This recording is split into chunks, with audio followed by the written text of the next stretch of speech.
Welcome back to GSMC's Down by Contact Sports Podcast. I am your host, Jeremy Lapidus. Today is Monday, April 28th, if you are just tuning in. We just finished going over the winners of the 2025 NFL Draft. We had a whole bunch of teams that I thought did a phenomenal job with this year's draft.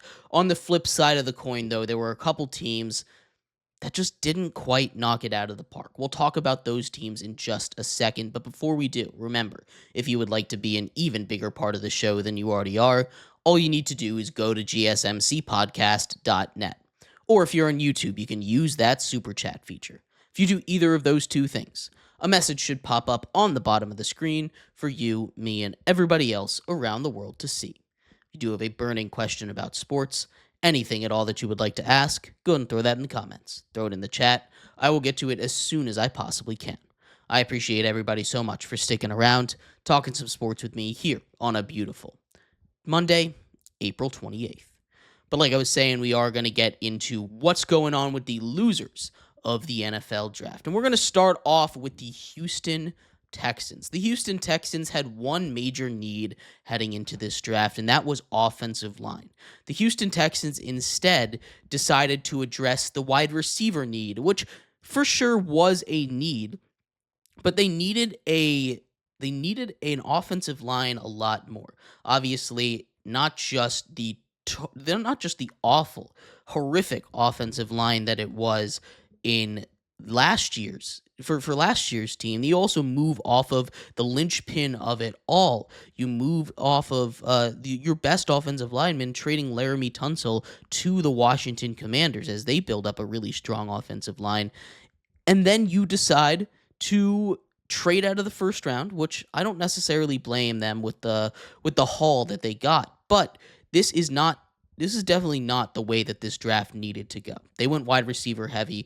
They already had a solid wide receiver room, right? Obviously, outside of Nico Collins, the injuries have hurt them a little bit, but they had a lot more needs, and they just didn't address it. They only drafted one offensive lineman, and it was way later in the draft than I think they should have. If I were the Texans, I might have held on to that pick that they traded to the Giants because they didn't get too much in that package anyway.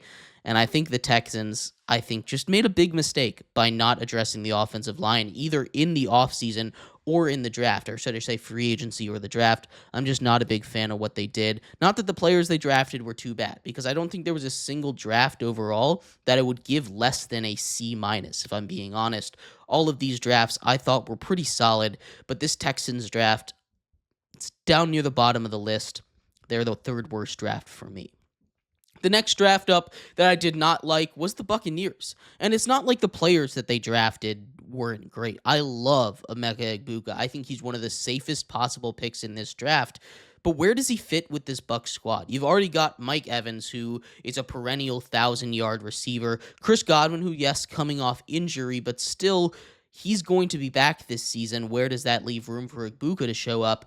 And then McMillan, who really broke out at the end of last season. He had a huge year as a rookie, and now you're adding Egbuka into that picture. And again, you can never really have too many great receivers. But the issue with Egbuka is he just does not fit with this Bucs team. There's so many other places that I would have liked to see him go, and they spent a first-round pick on him. This is a Bucs team that has needs. I would have loved to see them grab Jahad Campbell here, grab a corner here like they addressed in the upcoming rounds. Maybe you can grab, there were plenty of corners available at 19 for them to grab, both of those top ones, both Jahdae Barron and Will Johnson out of Michigan were both available there for the Bucs at 19. Instead, they grab a receiver, which is definitely not a position of need, and they go and they get those corners. I love the fact that they went and got corners, but I don't love the corners they drafted. They draft Benjamin Morrison out of Notre Dame and Parrish out of Kansas State. I just did not love those two corners. They were not quite near the top of my corner list. And again, there were just better positions out there for them. I would have loved to see them address a linebacker position a little earlier on in the draft. As much as I love the players that they got, as much as I love Egbuka, I just don't understand the draft ideas there. This is another draft that, again, not going to be too harsh on it because they got a couple of really solid pieces and players that can come in and, immediately produce. but I don't really love the direction that they were going in. I'd give this one probably a solid C, just a very average draft. And the final draft that I had a big problem with was the Cleveland Browns. And it's not because they took Shedeur Sanders. I kind of don't mind the fact that they took Shedeur Sanders, especially in the 5th round. It was everything else that led up to this. First of all, it looked like they were setting up to have a really solid draft. The one question is Travis Hunter really worth all of that? The Jaguars thought yes. I'm in the camp that I think the Jaguars are right in giving up that much for Travis Hunter. The Browns said, you know what? We don't think he's a generational talent. We'll move off of him, and we'll draft in the 1st round defensive tackle Mason Graham, who I think could be one of the best players coming out of this draft when all things are said and done. I love Mason Graham. I love his style of play, and I love what he brings immediately to this Browns defense. You pair him up next to Myles Garrett, that is going to be a dangerous, dangerous defensive line.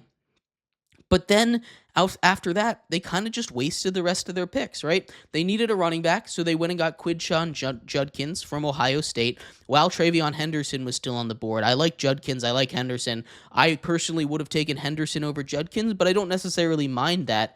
Where the issue comes in is you then bring in Dylan Sampson from Tennessee later on in the draft. And again, you kind of want to take value, and I don't necessarily hate that they took 2 running backs, but it's not just the fact that they duplicated up at running back when they had a lot of other needs, but they duplicated at quarterback as well.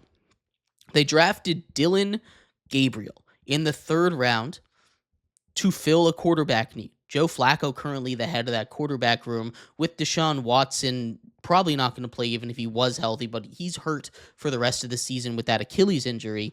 You now bring in Super Bowl champion Kenny Pickett. You bring in elite quarterback Joe Flacco. These 2 guys that are here in charge of that quarterback room as we head into the draft.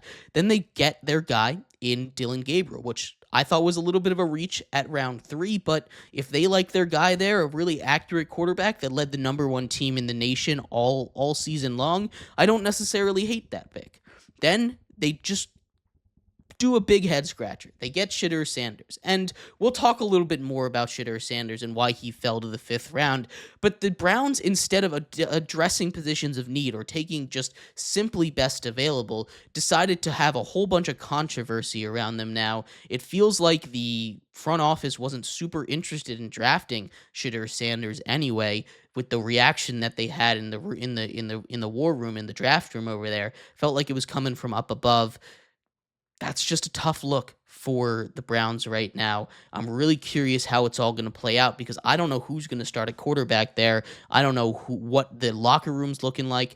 It's just a big mess, and they've added more questions to themselves than answers, which is the opposite of what you're supposed to do in the draft. I know Mel Kiper gave the Browns an A+, and again, I don't necessarily think that this draft was all bad. I think Shedeur Sanders can be a star in this league. I think that Dylan Gabriel also could be better than him, so I don't necessarily think taking him ahead was the worst thing. But they just did not get the best that they could have. There were a lot of other teams that I thought got value when they needed it, got value when they could. The Browns, I felt, reached on a lot of guys, took a little bit of a conservative approach, and at the end of the day, just made head-scratching move after head-scratching move to make things more complicated and a little less clear heading into the season, which is the opposite thing that you want when the draft finishes up. But I'd love to hear your thoughts. What do you think were the biggest losers in this year's draft? I'm not a big fan of the Browns, the Texans, or the Bucks. I'd love to hear what your thoughts are. We're going to take a quick break. When we come back, we turn our attention to the man of the hour. Speaking of the Browns, Shedeur Sanders. We'll talk about how he fell to the 5th round, why he fell to the 5th round, everything going on with him, that prank call, and what a crazy week it was for Shedeur. That's coming up next here on GSMC's Down by Contact Sports Podcast.